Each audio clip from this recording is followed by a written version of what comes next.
Hello friends, welcome to my channel. இன்றைக்கி நம்ம rajma plus உருளைக்கிழங்கு வச்சு ஒரு புலாவ் எப்படி செய்கிறதுன்னு பார்க்கலாம் வாங்க. அதுக்கு நான் ராஜ்மா ஓவர் நைட் ஊற வைக்க தேவையில்லை. ஒரு 6 ஹவர் ஊறினா போதும். தண்ணியில் நான் 6 ஹவர் ஊற போட்டு வச்சுருக்கேன். இப்போ ஒரு குக்கர் எடுத்து நம்ம ராஜ்மா ப்ளஸ் 2 உருளைக்கிழங்கு ஒரு 2 கிளாஸ் தண்ணி போட்டு நம்ம கொஞ்சமாக உப்பு போட்டு நம்ம குக்கரில் ஒரு 4 விசில் கொடுத்து எடுத்துக்கலாம். அப்புறம் ஒரு வெங்காயம், ஒரு 2 பச்சை மிளகா, அப்புறம் நம்ம எப்போவுமே யூஸ்வலாக அரைச்சி வச்சுருக்கேன்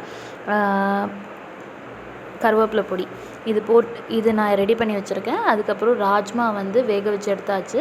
உருளைக்கிழங்கு நான் 2 அதுலேயே வேக போட்டிருந்தேன், அதை ஸ்லைஸ் பண்ணி எடுத்தாச்சு. இப்போ எல்லாமே ரெடியாக இருக்குது. இப்போ தாளிப்புக்கு ஒரு பாத்திரத்தை வச்சு கடுகு, உளுத்தம் பருப்பு போட்டுட்டு காஞ்ச மிளகா, ஒரே ஒரு பல்லு பூண்டு, அதுக்கப்புறம் கருவேப்பிலை பொடி போட்டு ஆட் பண்ணிட்ட பிறகு நம்ம கொஞ்சமாக மஞ்சத்தூள், அதுக்கப்புறமா வெங்காயம் போட்டு நல்லா ஃப்ரை பண்ண பிறகு ராஜ்மாவையும் உருளைக்கிழங்கையும் போட்டு நல்லா சிம்மில் வச்சு ஃப்ரை பண்ணிட்ட பிறகு கொஞ்சமாக உப்பு ஆட் பண்ணிக்கோங்க.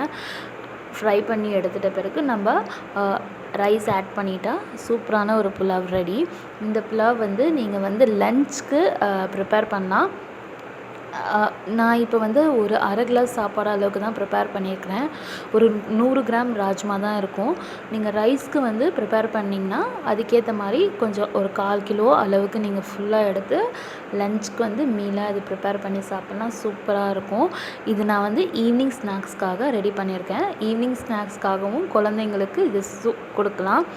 ட்ரை பண்ணி பார்த்து எனக்கு கமெண்ட் பண்ணுங்கள் ஃப்ரெண்ட்ஸ். இதில் நிறைய ஹெல்த் பெனிஃபிட் இருக்குது. விட்டமின்ஸ் அதிகமாக இருக்குது இந்த ராஜ்மாவில். ட்ரை பண்ணி பார்த்து எனக்கு கமெண்ட் பண்ணுங்கள். Okay, thank you friends.